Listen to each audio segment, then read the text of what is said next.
if every one of your listeners had an 11 and 12-year-old boy, and they gave him carte blanche to write their own allowance check each week, and you made $1,200 a week, within no time, they'd be cutting a check for $1,000 a week.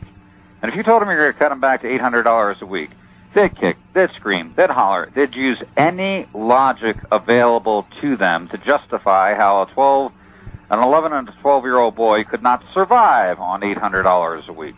There is no difference here whatsoever. You just have bigger boys and sharper players. But recapping for those that are just joining us, I know you've gone over this 1,000 times, Walter. The difference between the budget that we always hear about in the press and this big secret, the comprehensive annual financial report that all the media and everybody else in the corporations know full well about because the government is their owners. Well, the bottom line is the budget is strictly the annual operating expenses, what they're going to spend for the year and what they're going to bring in for the year. So all of the losses are there? The expenses for operating government and what they're going to tally and tax the public to perform these functions. And people think that the budget is the whole financial universe of government and private industry, but in truth, it is the comprehensive annual financial report. Isn't the second set of books, it is the books. Correct. The comprehensive annual financial report will show the budget. They call it the general purpose fund, and it'll show everything else, all other income, the investments that have built up over decades and decades, the net worth of that government. You know, if you lost your job today, Alex, okay, how are you going to pay for your budget, for your house? Well, I'd have to work for another radio network. No, you couldn't get a job. You were disabled. If you had an investment fund, say built up over the last 20 years, equal to $1 million. Well, see, I'm not like the government and these private corporations that work together. I'm not out there with cops squeezing people for money and taxing the daylights out of folks and all of this. I don't have any money. I did a little logistical survey, even in my own hometown here in Prescott. I looked at taxes, fines, and fees levied against the public and traffic fines via population 20 years ago versus today.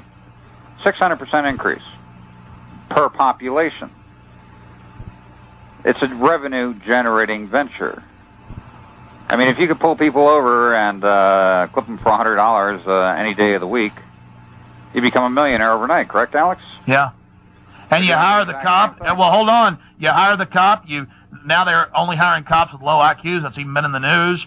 You hire a cop that'll go out. You pay 30-something grand a year. He generates you $1 million.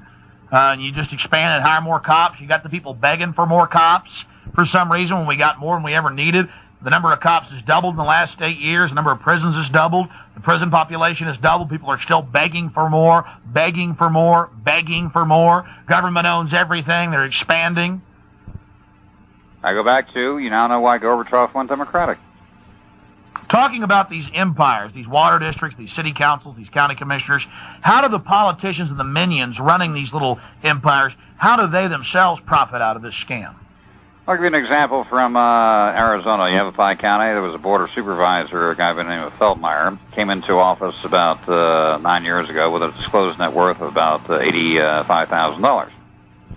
He's currently up to over $8 million 10 years later. He made most of his money on land transactions. His latest venture, he bought about 1,600 acres in Prescott Valley. After he buys the property, it was a ranch land with one access road on one side, another access road on the other side, but nothing connecting. And 1 year later, the most beautiful access road goes right through the property.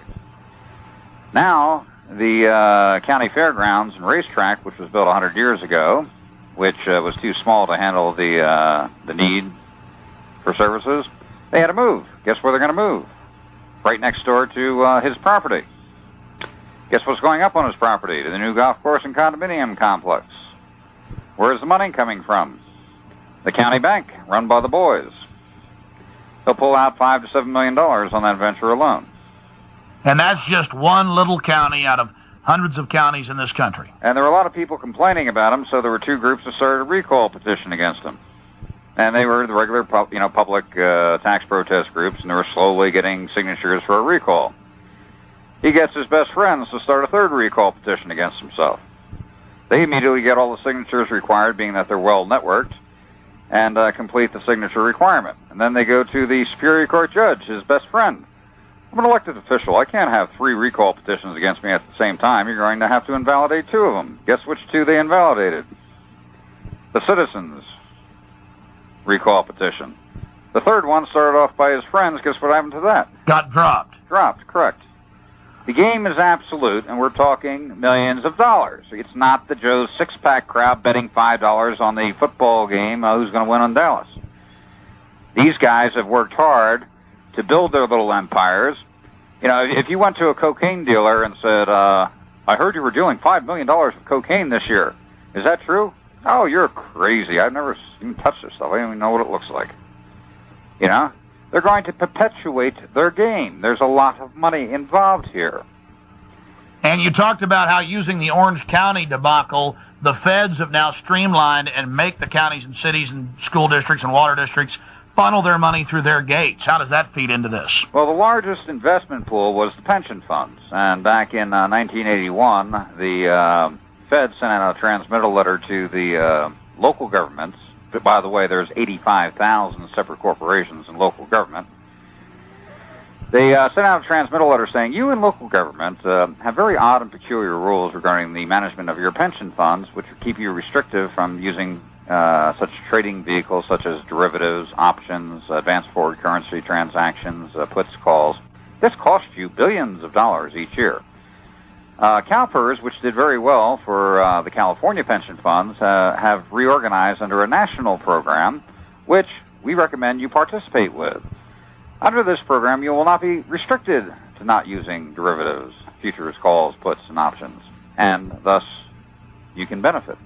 So in 1981, they created the Mega Market Makers account through consolidation of the government pension funds. If you look at the exponential growth in the Dow from 1981 forward, you now know why. Composite government was securing their open interest and takeover of the marketplace. And now they're working on the international marketplace. How does the United Nations fit into this with the desertification treaty that the Republicans accidentally passed after Clinton signed it? They didn't mean to give the United Nations 70%.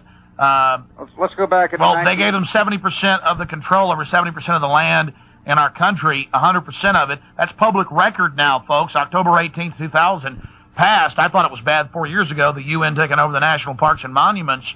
How does the United Nations fit into this? Because the same big bankers that set up the UN are now giving it control over our country. Why is that happening? Let's go back to 1945. There was two pesky little documents that existed in the United States which protected the populace. We had the Bill of Rights and the Constitution. This kept the powermongers from having absolute control over the people. Well, let's create the United Nations, 1945. Corporate headquarters, New York. Let's pay 65% of the dues for all of the member nations so they will participate so we can give some kind of validity to this organization. We don't care if we give them a loan and they default on it after they pay their dues. The IMF will pick up the tab. So here we have the United States boys creating the UN.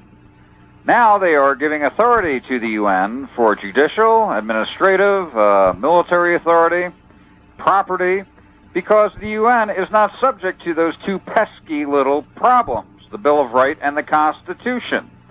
Thus, the boys controlling the show now have a vehicle they can use, the UN, to control the populace of the United States that is exempt from constitutional law and the Bill of Rights. And on the screen, we're going to put up Infowars.com that has the desertification treaty and other details and links directly to Congress at Infowars.com for folks to check that out. And I am building a site with Walter Burian's information on Infowars.com about the comprehensive annual financial reports, and that will be up sometime next week.